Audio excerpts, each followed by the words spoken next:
il résulte de ces conditions que les forces françaises de terre, de mer et de l'air seraient entièrement démobilisées, que nos armes seraient livrées, que le territoire français serait totalement occupé et que le gouvernement français tomberait sous la dépendance de l'Allemagne et de l'Italie.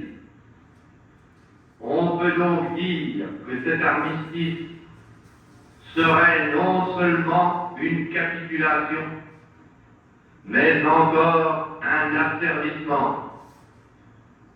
Or, beaucoup de Français n'acceptent pas la capitulation ni la servitude pour des raisons qui s'appellent l'honneur, le bon sens, l'intérêt supérieur de la patrie. Je dis l'honneur, car la France s'est engagée à ne déposer les armes que d'accord avec ses alliés. Tant que ses alliés continuent la guerre, son gouvernement n'a pas le droit de se rendre à l'ennemi. Le gouvernement polonais, le gouvernement norvégien, le gouvernement hollandais, le gouvernement belge, le gouvernement luxembourgeois, quoique chassés de leur territoire, ont compris ainsi leur devoir. Je dis le bon sens, car il est absurde de considérer la lutte comme perdue. Oui, nous avons subi une grande défaite, un système militaire mauvais, les fautes commises dans la conduite des opérations, l'esprit d'abandon du gouvernement pendant ces derniers combats nous ont fait perdre la bataille de France. Mais il nous reste un vaste empire, une flotte intacte, beaucoup d'or. Il nous reste des alliés dont les ressources sont immenses et qui dominent les mers. Il nous reste les gigantesques possibilités de l'industrie américaine, les mêmes conditions de la guerre qui nous ont fait battre par 5 000 avions et 6 000 chars peuvent nous donner demain la victoire par 20 000 chars et 20 000 avions. Je dis l'intérêt supérieur de la patrie, car cette guerre n'est pas une guerre franco-allemande qu'une bataille puisse décider. Cette guerre est une guerre mondiale. Nul ne peut prévoir si les peuples qui sont neutres aujourd'hui le resteront demain. Même les alliés de l'Allemagne resteront-ils toujours ses alliés? Si les forces de la liberté triomphent finalement de celles de la servitude, quel serait le destin d'une France qui se serait soumise à l'ennemi? L'honneur, le bon sens, l'intérêt supérieur de la patrie commande à tous les Français libres de continuer le combat là où ils seront et comme ils pourront. Il est par conséquent nécessaire de grouper partout où cela se peut une force française aussi grande que possible. Tout ce qui peut être réuni en fait d'éléments militaires français et de capacités françaises de production d'armement doit être organisé partout où il y en a.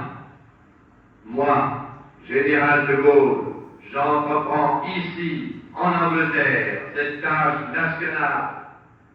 J'invite tous les militaires français des armées de terre, de mer et de l'air. J'invite les ingénieurs et les ouvriers français spécialistes de l'armement qui se trouvent en territoire britannique ou qui pourraient y parvenir à se réunir à moi.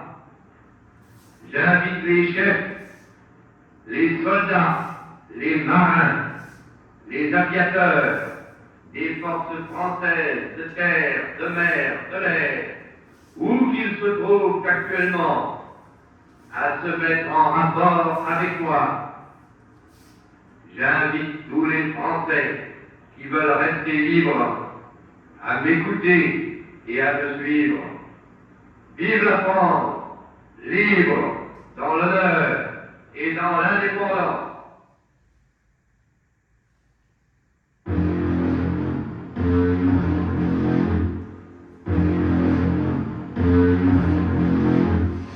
Україно! Україно! Задавати герой! Сидів серце мого! Великорівні Кавказькі! Слово карпатських ручаїв! Ми славно завоювали Карпатських племен! І обов'язку марнати революції! Раді зимового сибірських твор! Нехай душа моя тобі відродиться! Славою твоєю опроміниться! Один Христа, це життя моє! Один це щастя моє! Слава Україні! Слава нації! Слава Україні! Слава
нації!